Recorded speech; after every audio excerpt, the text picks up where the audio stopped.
Gomorrah wasn't a city that was pleasing in the eyesight of God. And we know that this city was full of sin, and we know that this city was known for homosexuality and any other thing that did not line up according to the will of God.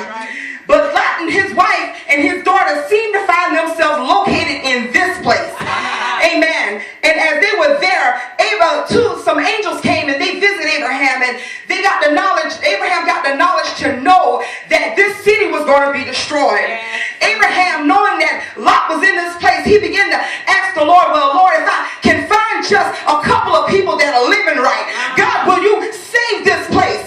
And God began to tell him, well, if you can find them, then I'll do it. Amen. And he began to think, and he started with 50, but somehow or another down the line, he ended on at 10. Amen. And I really don't believe that it was 10 people in the city.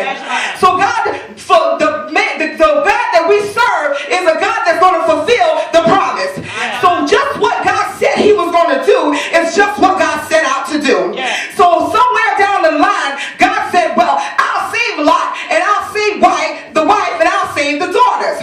So he sent the angels on over, and he told them to go warn them that they needed to get out of the city.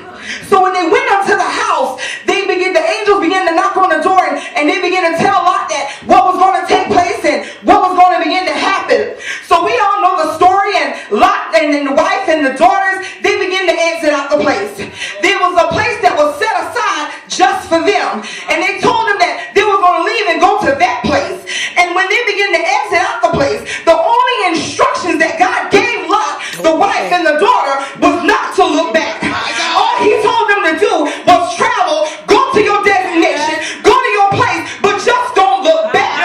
Amen. He gave them these strict instructions, and he told them what the only thing they had to do was not to look back. The thing about it is that in the house of God on today, God has sent out specific instructions for his people to do, and sometimes your simple instructions is the fact that you just can't look back.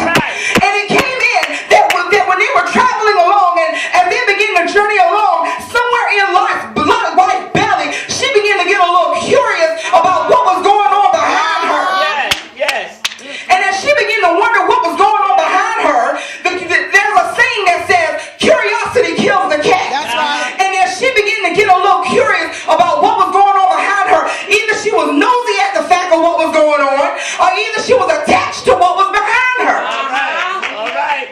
So what does that begin to tell me? That begins to let me know that sometimes God brings us out of some situations, and sometimes God delivers us out of some stuff.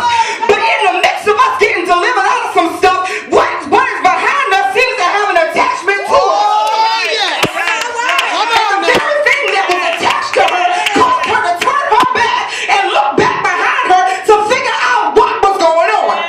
Yes. That's right. Set it up, sister. That's right. So the thing about it is, Lot ran with his wife, he ran with his daughters, and the thing about it is they all left at the same time. They took the same journey.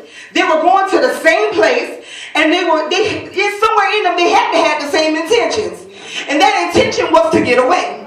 The thing about it is, on this journey, sometimes we start out with people. And sometimes we start out in the same place. Sometimes we start out on the same journey. Sometimes we start out with the same intentions. But somewhere down the road,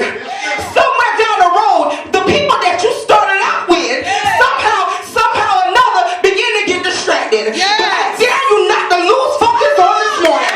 I dare you not to lose focus on your journey.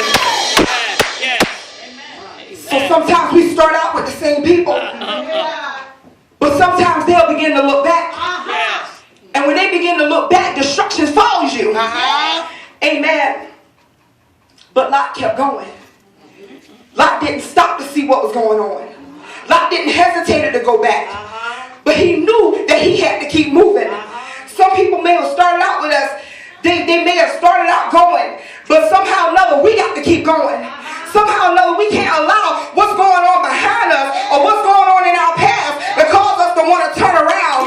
We can't allow what has taken place even on yesterday. We can't allow even what took place on yesteryear to cause us to lose focus. We got to keep moving forward. Amen. And somewhere in us, we got to keep on pressing. My God. Philippians 3:13 and 14 tells us that we we get a little stagnated from time to time. And sometimes we lose a little focus from time to time. But the thing about it is that we got to keep going. That's right.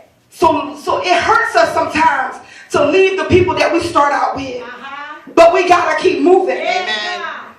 So it might have hurt a lot to leave the one that he loved. But he know that he had to keep pressing. That's right. So you got to let go. You got to learn to forget. We got to learn to forgive.